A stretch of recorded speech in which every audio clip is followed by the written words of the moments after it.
we go. Excellent. Well, thank you everyone for joining in the class. We appreciate your participation and everything. Um, Emma sent me a message here on Canvas about her project. Okay, and so let's go and see what happened there. And Emma, if you would like to tell us more about this, that would be great. So the message says, this week was actually being awesome, lots of sunshine. But I've held that but I feel that like I'm doing something wrong. Okay, so this is about measuring latitude. So I tried to do the assignment 2 days ago at 2:39 p.m.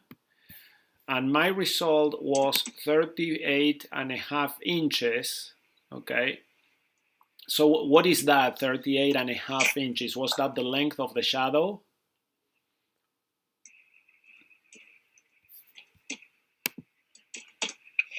Yes, it was. Okay, yes, the audio is kind of delayed here.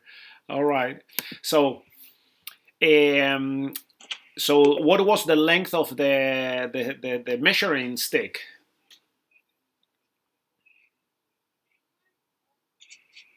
It would be in inches. Well, okay, yes, but what was the length of the stick in inches? So if 38.5 was the It shadow. went to, I think it went to like, what was it, maybe 30 or so, 30, no, it went to 36 inches. So I had to move the stick up, but that's basically what the total was. Okay, so I'm still kind of a little. So 38.5 inches is the length of the shadow. Okay, let me go here to. Yes. Let me do this. Let's see if we can draw something. Okay. So what was the length of the stick?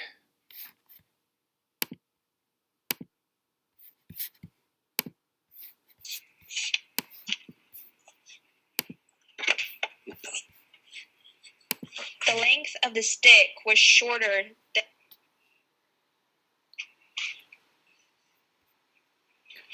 So the length of the stick was shorter, but how long was it? So the actual length of the ship, or not the ship, the stick.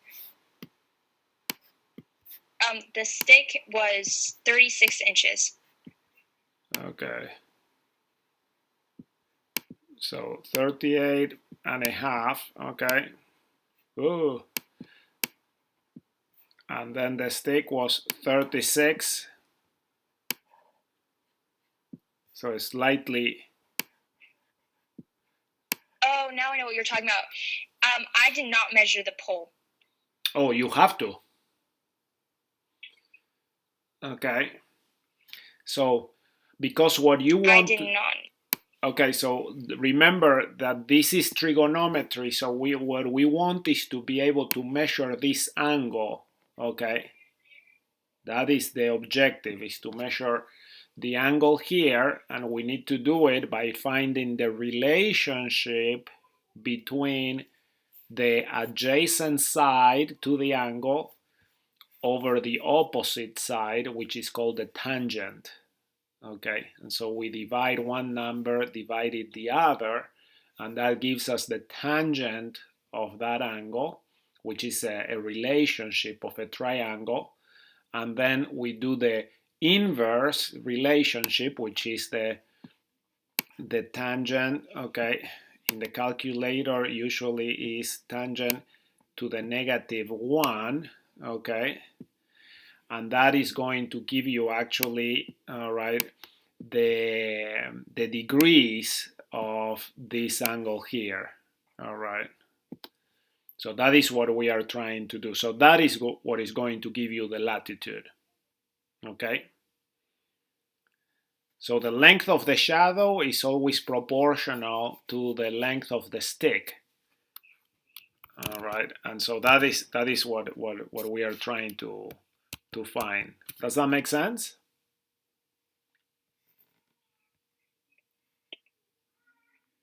Yes, it does. Okay, we do have to do the measurement for latitude. It has to be done at noon.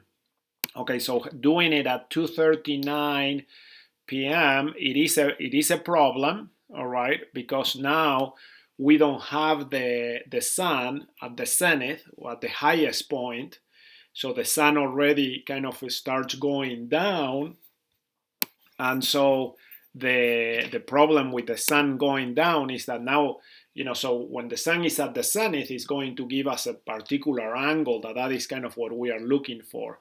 Once the sun starts going down, the angle is going to increase, the shadow is going to be longer. Okay, so we need to do it at noontime.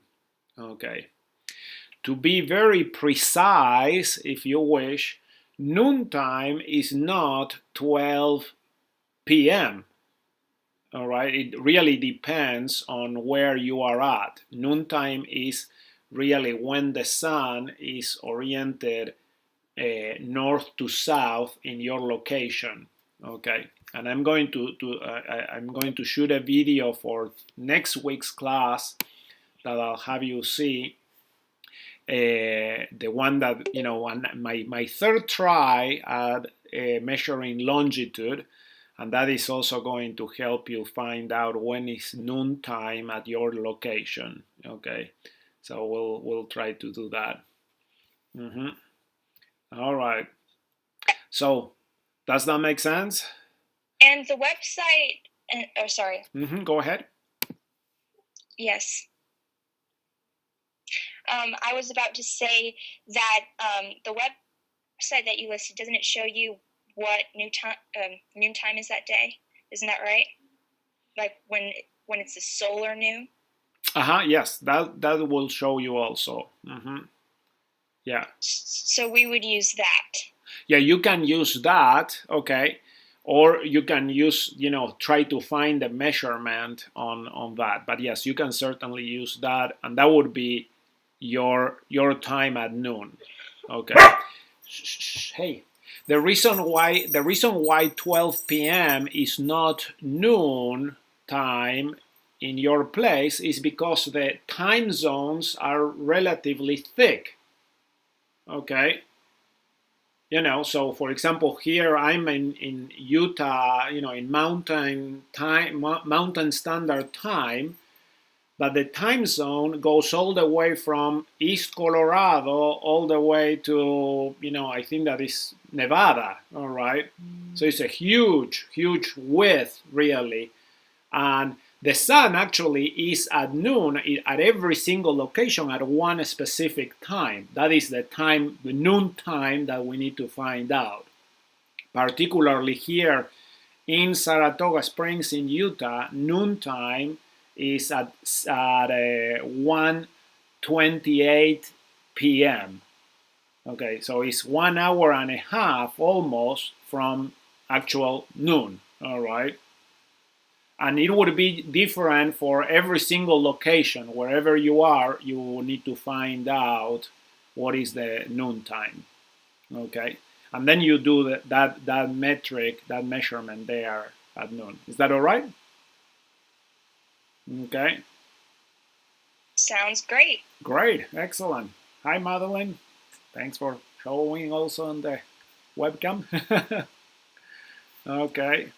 So Annika, I think you have a question. How do you find it? How do you find noontime?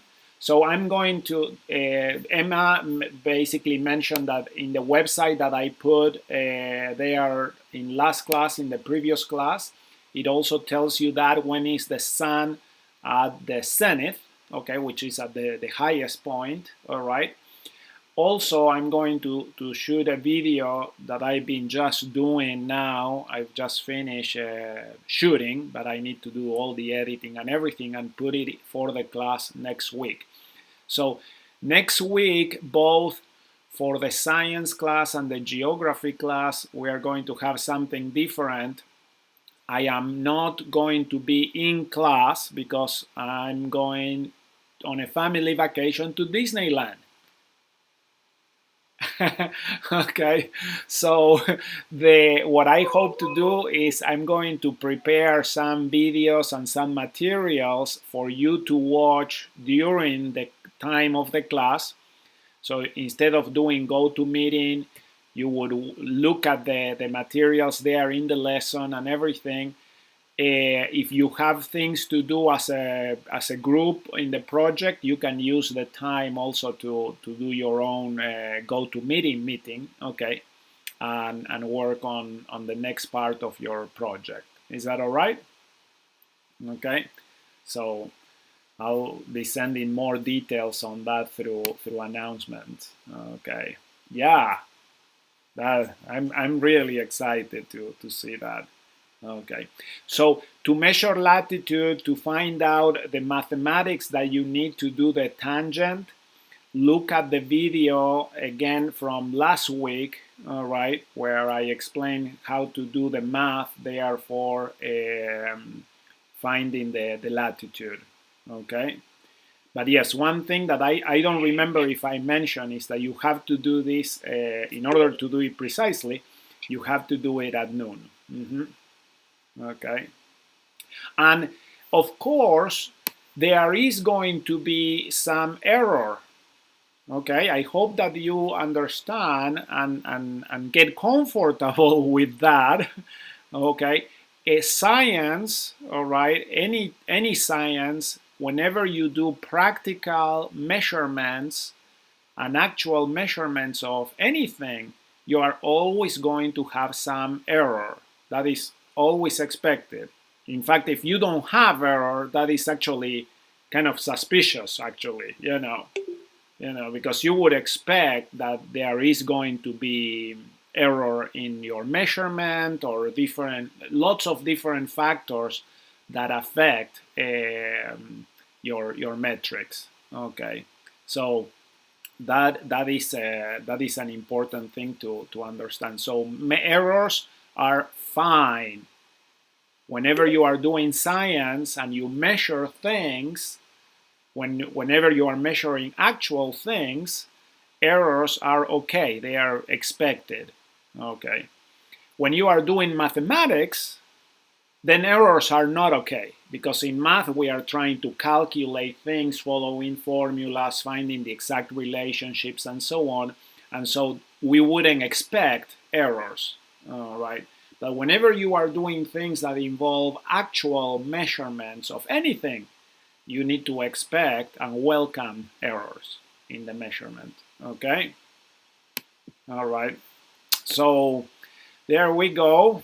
And let's see. I haven't gone around measurement. Oh, okay. So in La Paz, the La Paz people are having a hard time doing any measurement now because of rain. Okay, and that is a problem. I always imagine and think about what would people do, when they actually needed to rely on this type of measurements to find where they were and everything. If you are on the high seas and everything, it's a big problem, really. So, but that is life. So, yeah. Okay, in Ohio it's been gray all month. So I'm going to stop the webcam because it tells me that there's a kind of a slow performance. So I'll stop the webcam for now. Okay. Yeah. So that would help us probably improve the performance of the audio. I'm not at the office, so that may be part of the problem. Okay. I hope that everything is okay. So today we are going to talk more about the population of Europe. Last Thursday we talked a little bit on that. We started talking about some of the issues that affect population in general. And now we are going to see some of the actual things that happen in history that affect the population of Europe.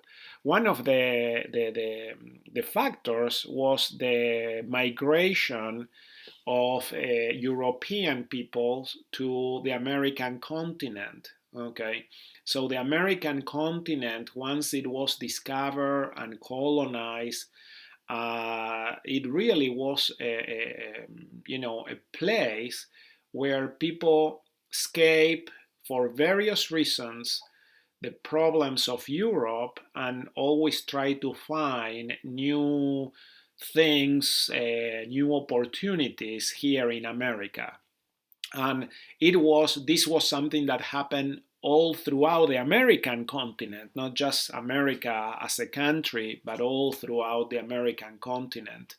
So one of the stories of migration, of the largest migrations, was the migration of the Mormon pioneers. So thousands of people were moved, okay, from Europe in companies here to America. Here we have a list in this website. Is a list of all the companies by vessel that went from Europe to America. All right, and it tells us the number of Latter-day Saints passengers. Okay, so the first one, okay, that was listed here, Britannia, 40 members of the church that migrated from England to New York, all right, in 1840. So in July of 1840 they arrived. And you can see all the different ships that brought people to America. This is the departing port. Liv is for Liverpool. Bristol is another port in England. So the majority of them were there in Liverpool. We have here a kind of a rather famous ship, the Brooklyn, that actually sailed with 235 members of the church from New York to San Francisco. And they went around Cape Horn, okay, around the tip of South America, and they went all the way to San Francisco. So several of the Mormon families in California are descendants of people here that migrated in the Brooklyn. But you see lots. Okay, see, the list goes on and on and on of members of the church that migrated from England, most of them from Liverpool again. Here we have Sydney, Australia, okay, to San Francisco, all right, and that migrated all the way to America. This one interesting, from Calcutta, so from India, approximately about 10 members of the church. And what do you think were some of the reasons that people migrated in such large numbers? Why did they migrated, especially these Mormon pioneers? What was the reason behind them wanting to leave everything? Okay. Persecution and to build Zion, Sabrina. Excellent. Yeah. Safety, I don't know what that is. Jaylis and Rodney, if you want to clarify. Okay. Oh, probably safety. Safety. Yeah, safety from persecution. Excellent. Sorry. All right. There is a strength in numbers. So that was one of the main reasons, Annika, why they organize into companies. So Jen says the faith and love of God. All right. So they travel in companies, okay, that it was basically in groups, and they were organized in these groups, and they had a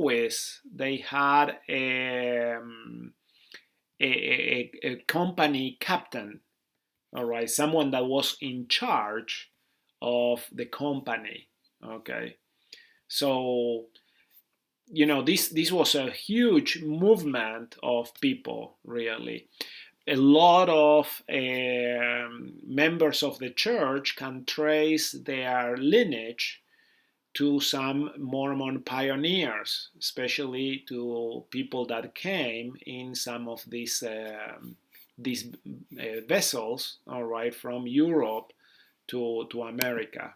So this is a very interesting website, okay, that has information about how the migration happened. All right, the first missionaries that went to Europe, the baptisms they had, and as persecution started mounting and everything. And also part of the message of the missionaries at that time was move to Zion, move to Utah. Okay, this was considered to be the place where the church members needed to gather. Okay. Um,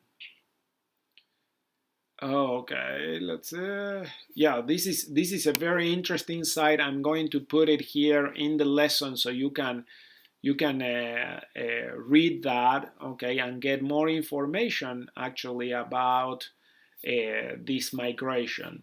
Okay, very interesting. So most of the members had to travel. They basically the first part of the trip was to cross the Atlantic to arrive at New York or New Orleans, and no, it's New Orleans, and then they would travel either by boat or canal, through the rivers to Missouri. That was the frontier, and then they would travel again in companies, either in wagon companies or handcar companies, and travel all the way here to Utah. So really very interesting. So Ashlyn, you said that you watched 17 Miracles last night. Okay. That is a beautiful movie. I recommend it to all of you if you haven't seen it.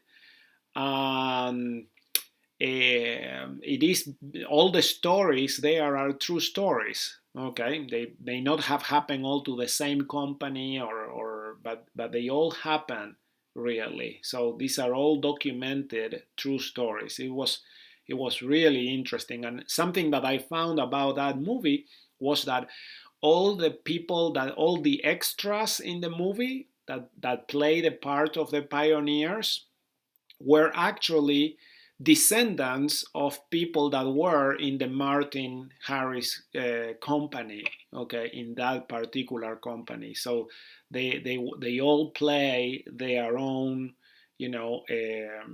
ancestors really. So beautiful movie, a great rendition and to the sacrifice of these immigrants. Okay. So, but there's other reasons also why population change, especially in Europe. So migration was a big change of population. Um, there were in history also. Also Ephraim's Rescue. That is also a very nice movie, kind of a continuation of that, if you wish. Yeah, both are amazing. In Europe, there were also a lot of plagues in history. They didn't know, but the rats, and you see even here some rats right there in between the people and everything, they spread the bubonic plague. Okay, and during these times, lots of millions of people died. Oh, all right, and in some areas it was really bad. Like we were talking in class last time, they didn't know about bacteria or viruses. They didn't know about hygiene, and so they had really open sewers in the streets. They thought that by building kind of fires and sending smoke in the air of special herbs that would actually cure the air. Okay, but it really didn't do much of anything. Okay, the rats were the ones that mostly were the ones transmitting the bubonic plague, but millions of people died in some of these plagues. In one of them, the Black Plague, for example, in England, I've heard that about 2/5 of everyone died. All right, so if you have 5 people, 2 would have died. Okay, so imagine that is a huge number of people. Sometimes entire families would disappear, would be found dead in their homes. Okay, out of the plague. So Sabrina, you said that it was 2 out of 3. It could have been 2 out of 3. So it was a huge proportion. All right. Um, yeah. So I think that you are right that it was 2 out of 3 people that died. So in England, that had a very interesting effect because sometimes you have that the landowners, the families that own the land, all of a sudden would be wiped out. And so the people that live there in the land but didn't own the land all of a sudden didn't have anyone to pay rent to. Okay. And so after the big plague in England, a lot of the land was redistributed because the landowner sometimes died and they didn't leave anyone. Everyone, all the inheritors would also have died, in many cases. And so they would have to actually redistribute the land. Okay. So very interesting effect really of the plagues. Okay. So there are also sometimes in history cases of huge catastrophic natural disasters. One of them that was very famous is the eruption of Mount Vesuvius. So Mount Vesuvius is right by Naples in the west coast of Italy, and this volcano is an active volcano, and sometimes it erupts and it sends a lot of lava and destruction down its slopes and everything, and many times a lot of people die out of volcanic eruptions. So volcanoes, active volcanoes, we have now in Iceland, in Italy, in the island of Sicily. Those are pretty active areas in Europe. I'm not aware of other active volcanoes there in Europe. Those are pretty much the biggest areas for that activity.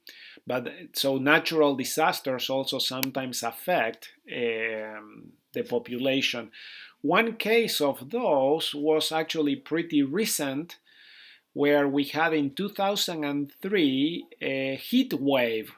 All right. So for some reason the weather was actually very hot in the summer of 2003, and lots of people died in Europe because they were not prepared for such hot temperatures.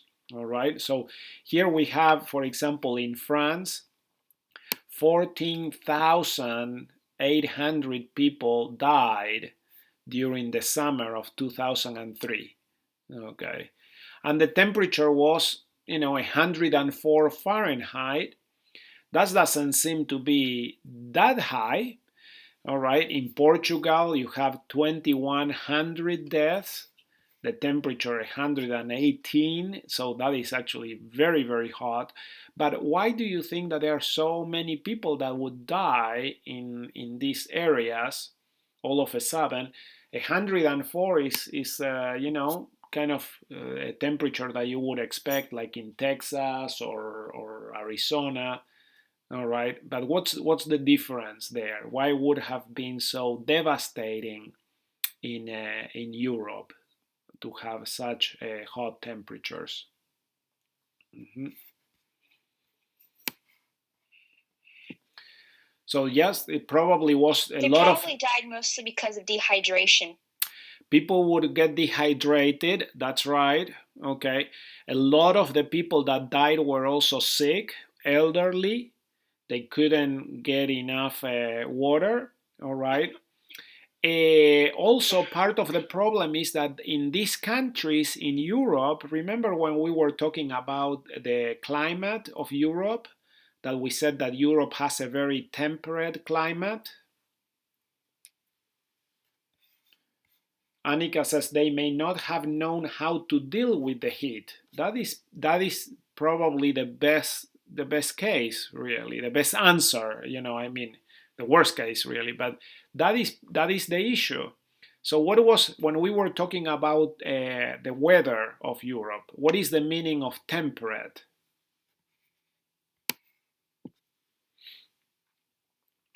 Yeah. Moderate.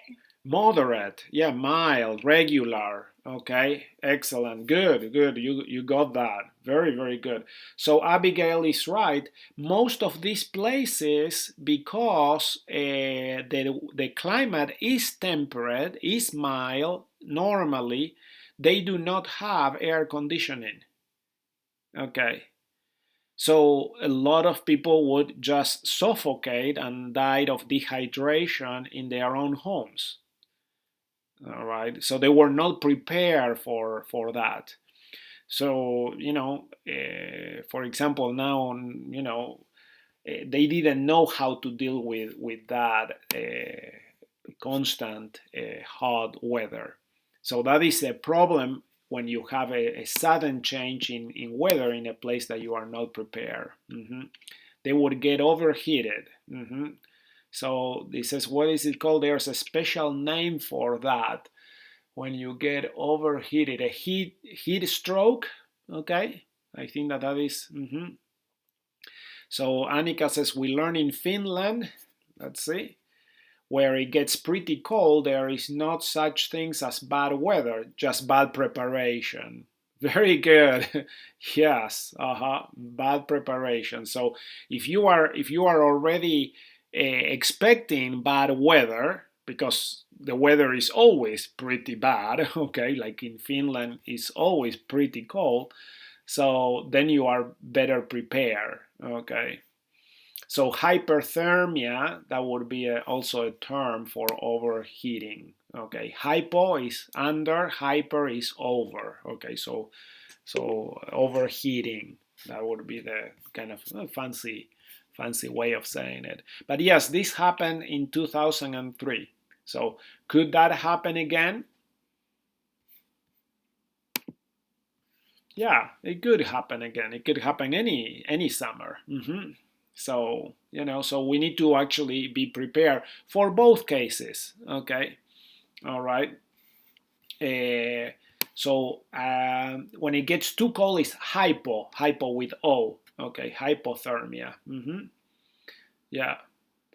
So this is a picture of one of the beaches in Europe in 2003, and everyone was basically outside trying to escape the heat. Okay, so this was very interesting.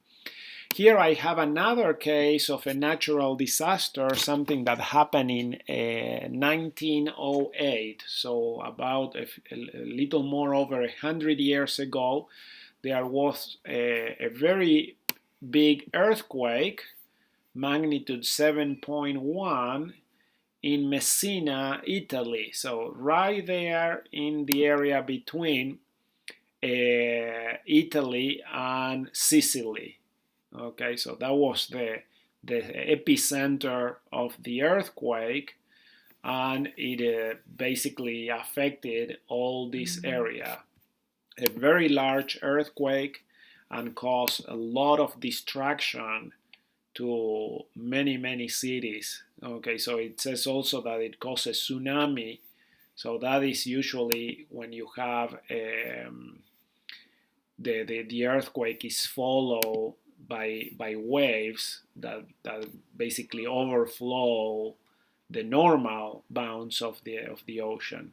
So we've had a tsunami also caused by an earthquake not too long ago, a couple of years ago in Japan. and then another one in Indonesia. This was one of the largest ones there. Oh, I meant to click this one. In Italy, but see all the destruction and how many people would have died. Okay, not only of the sudden destruction that is caused by the earthquake, but also the problems of finding, water and lodging, shelter, and so on. Okay, so very interesting series of pictures of that.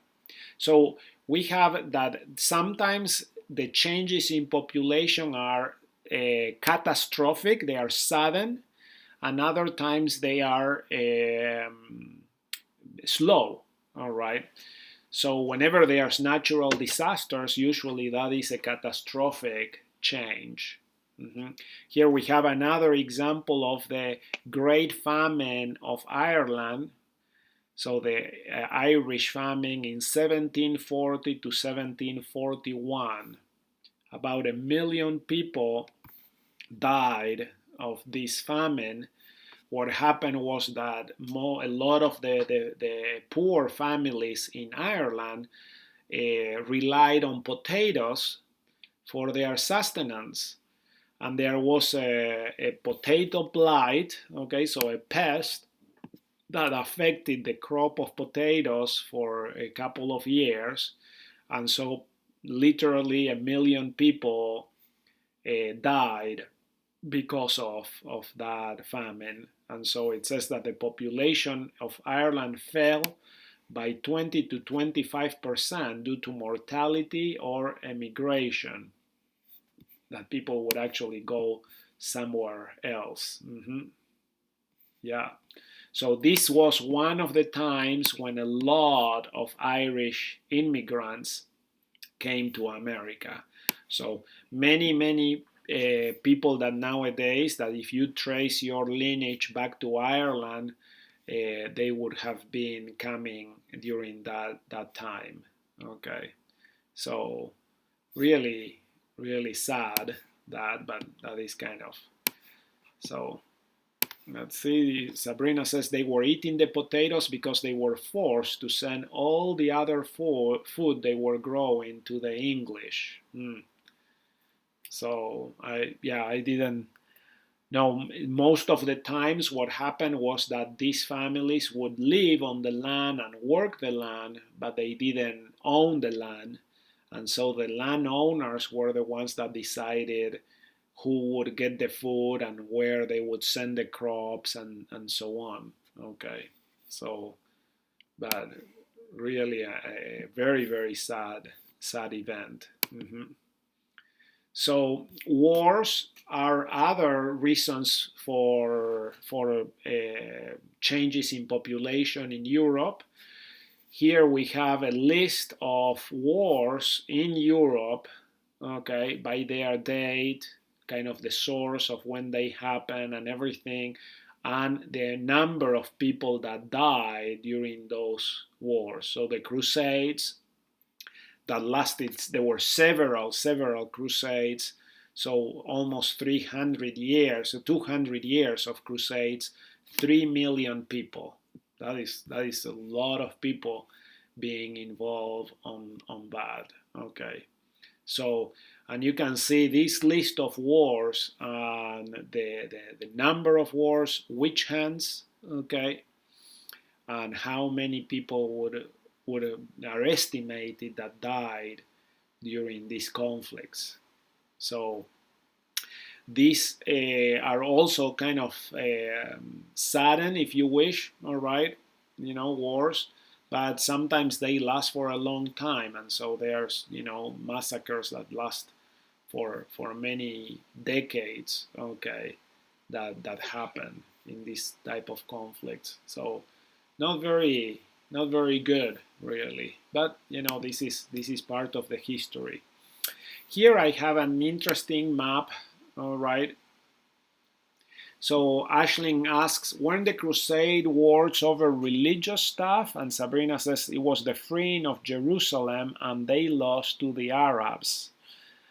over Jerusalem, the Holy Land of many religions. Yes, so the Crusades were mostly about that, about over Jerusalem. They were also about containing the spread of Islam into Europe. So at that time, Islam was organized under one caliphate. Okay, that was basically a whole government, ruled by the Ottoman Turks out of here of Turkey. And they conquered Jerusalem, they conquered all of northern Africa, all of the Middle East, okay, all the way to Pakistan. So that is where you have also, and many parts of India also were conquered during this time. And of course, that they were trying to also conquer Europe. They were in Spain, the Muslims, the Caliphate was in Spain for over 400 years. And they tried to go into Paris. We saw in one of the lessons that they tried also to go into Austria, and they were stopped here at Vienna. So the Crusades were kind of a counterattack to these expansions of the Muslim empire, and one of the ways that they got to kind of unify people was to say we need to liberate Jerusalem. We need to liberate Jerusalem because Jerusalem is, the birthplace of Christ and so on. And so that is kind of what motivated the people to do the Crusades. They used kind of the religious reason in order to motivate people to go into these huge campaigns. Okay, so but they were basically forces pushing both ways. Okay, so it wasn't just the Christians going over to Jerusalem, to liberate Jerusalem. It was also the Muslims trying to invade, and in some cases actually attempting to invade Europe. Okay, so yes, this map here, it's interesting because it shows how is the population distributed in Europe, okay, currently. So we have number of persons or people per square mile, okay, or per square kilometer. So a mile is larger than kilometers. All right, so basically the idea here is the blue color are the more densely populated areas. Okay, you remember from yesterday's class where we talk about density? What was the definition of density in the science class?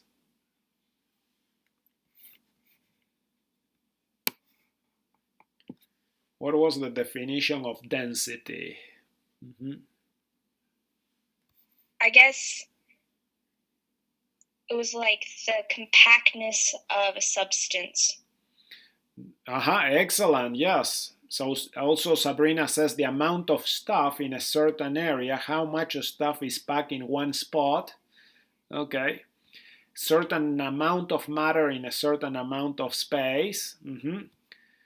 So volume is one part of density. Density is the amount of space is measured there by volume.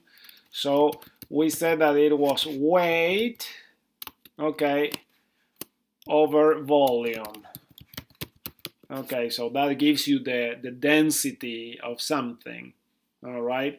In geography, it is very, very common to talk about the density of population, all right, by talking about number of people over, now space would be the area, not a volume, but it would be a square mile, okay, or a square kilometer. So that is the density. Can you see the similarities there between the two formulas?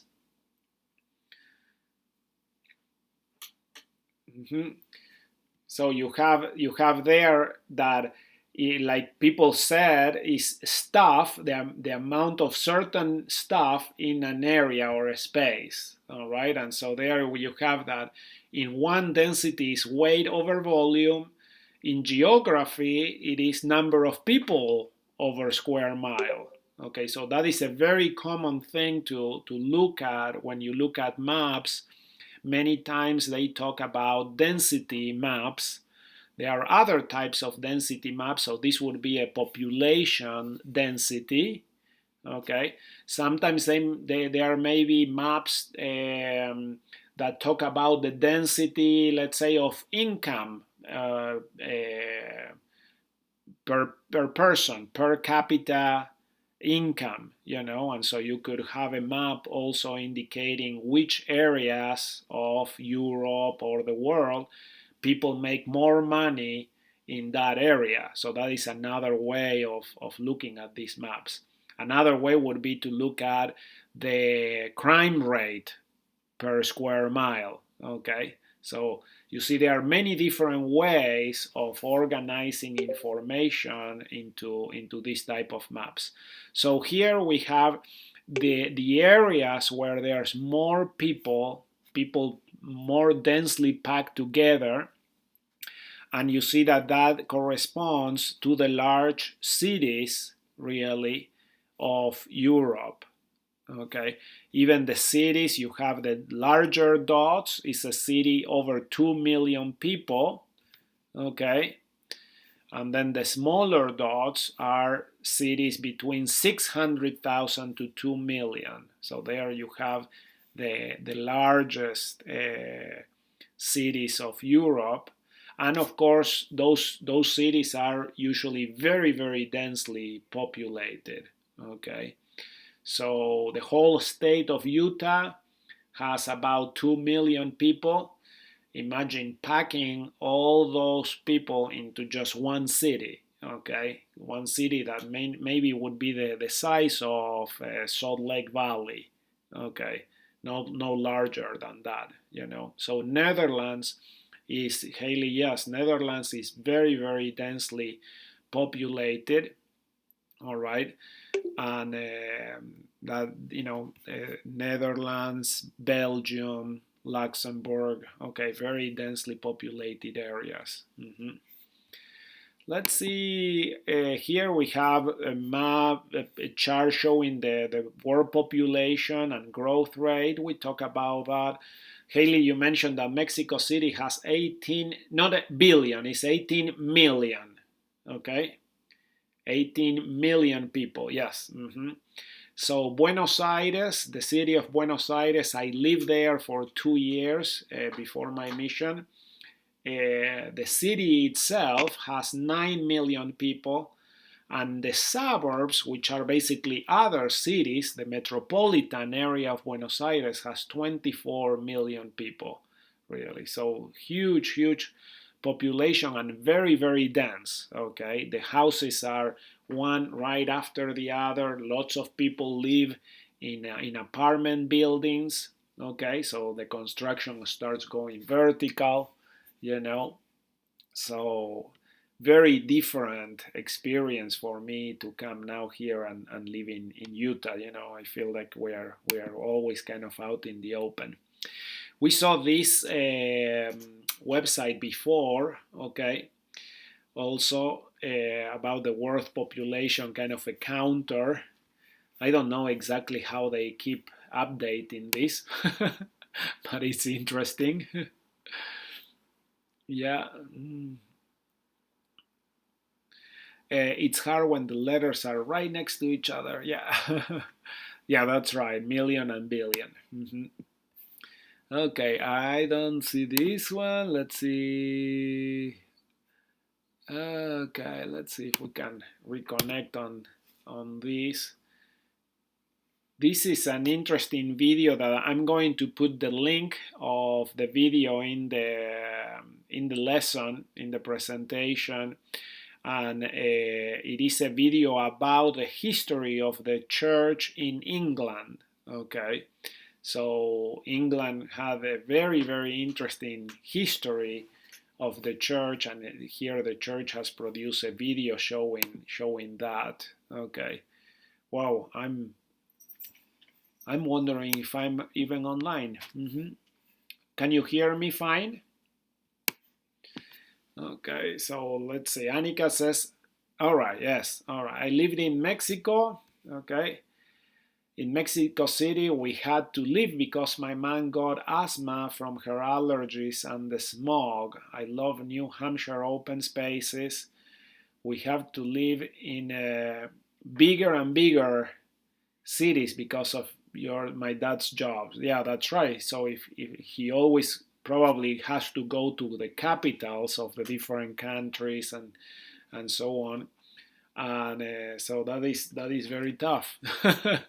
So I appreciate the sacrifice that you and your family make for that. That is very very commendable, really. Okay, so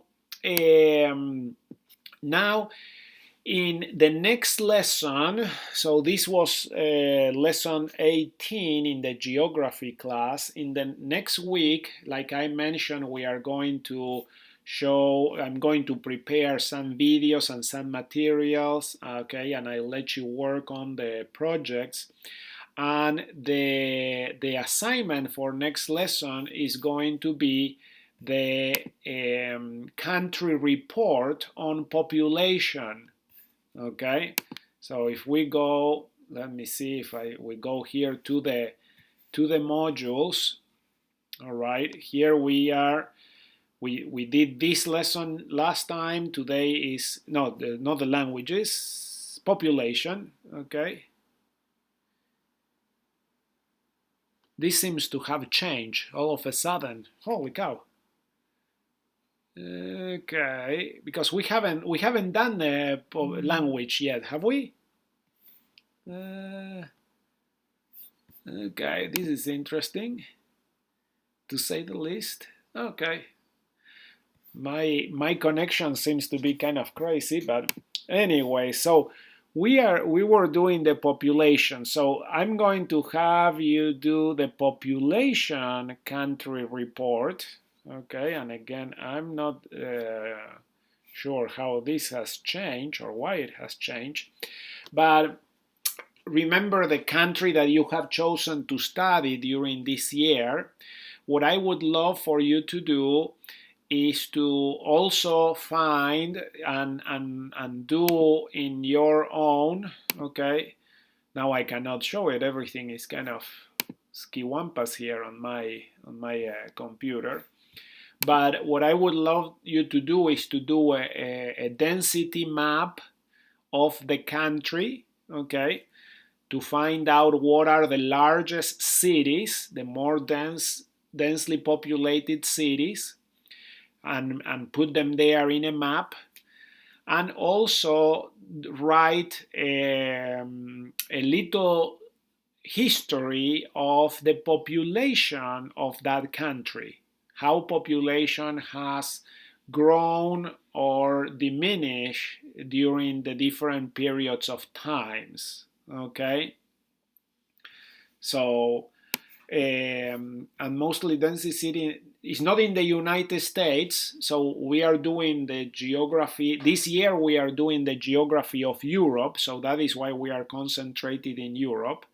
So this is about a country of Europe that you chose. Okay, so remember all the assignments here for the geography class. Whenever you have to do a country report, it would be about that same country. So, for example, I think if I remember correctly, that Emma chose Italy. Okay, and so yes, Annika, you are doing Sweden. All right, excellent. So look at, for example, Sweden. Try to find a density map of Sweden, and then you do one on your own by hand. Okay, this is interesting. And how many years do you want to go back? As whatever information you can find. All right, that would be awesome. Some countries would have more information, others less. But try to find what would be the events that have affected the population of that country. Like, for example, in Italy, we saw that earthquake there in Messina with the tsunami in 1908. Okay, you can also find out if your country has had any wars or natural disasters or famines or things like that that would have, or immigration effects that would have affected the population of that country. Does that make sense? Okay.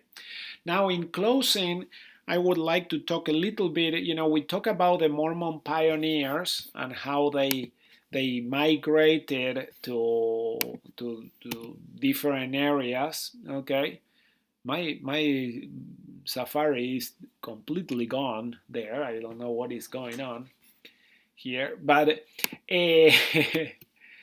so I don't know what. Let's see if they can upload that again. Yeah, I'm trying to refresh the page. That's a good suggestion. Let's see if it does it now. But so the message during the time of Joseph Smith, Brigham Young, and several of the early prophets of the church, the message for the members of the church in other parts of the world was to gather to Zion, gather really Zion meaning here the Western United States, all right, and lots of people, did that, and that is where you have the Mormon pioneers. So, but what is the message of the prophets today? Okay, as far as that goes, what is the message for the members of the church? So some of you are doing the pioneer trek experience. That is awesome. It's really a fun thing to do. Not only fun, but also it's very introspective. It really helps you to connect with the pioneers and the sacrifice that they did. Okay.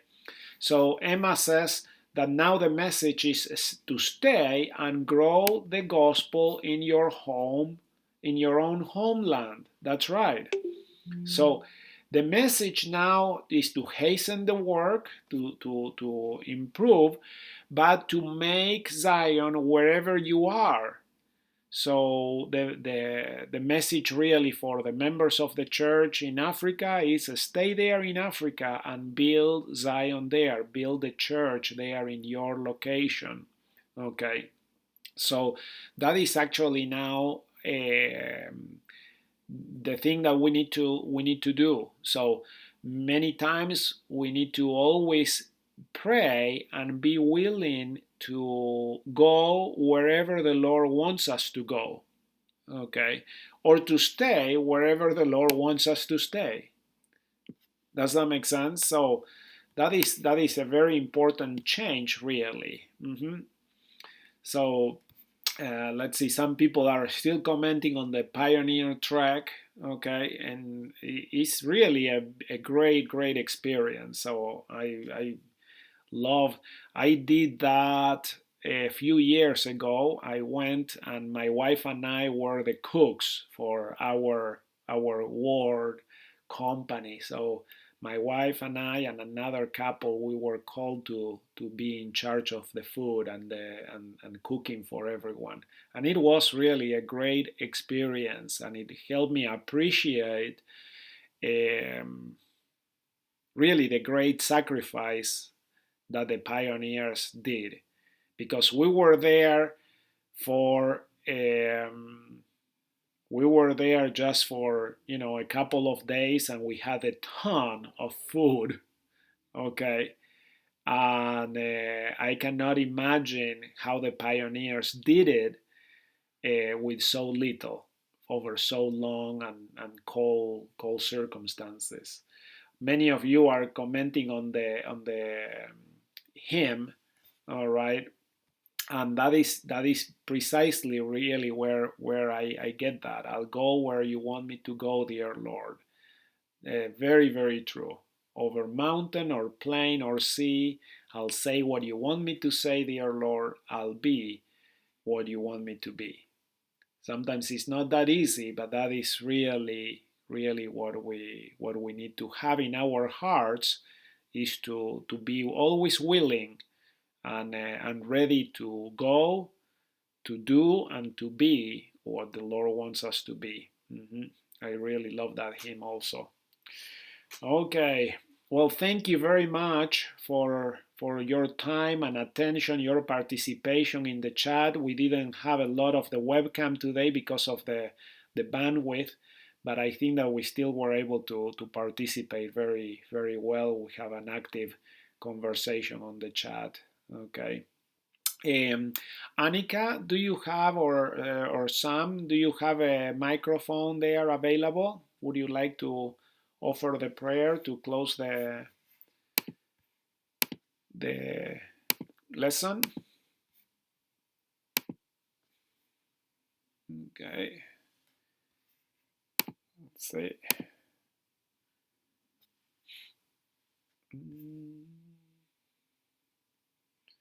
I have one. I have a mic. Oh, okay. Thank you, Nathan. That would be awesome. Go ahead. Okay. Heavenly Father, we're thankful for this wonderful day we had to guide the class, and please bless our Holy Spirit to be with us. Please bless those that aren't with us this class, and they will be with us on our next classes. Please bless those who are sick, that they get better, and please bless the missionaries, that they can find those near the gospel. Please help us to have missionary experiences also.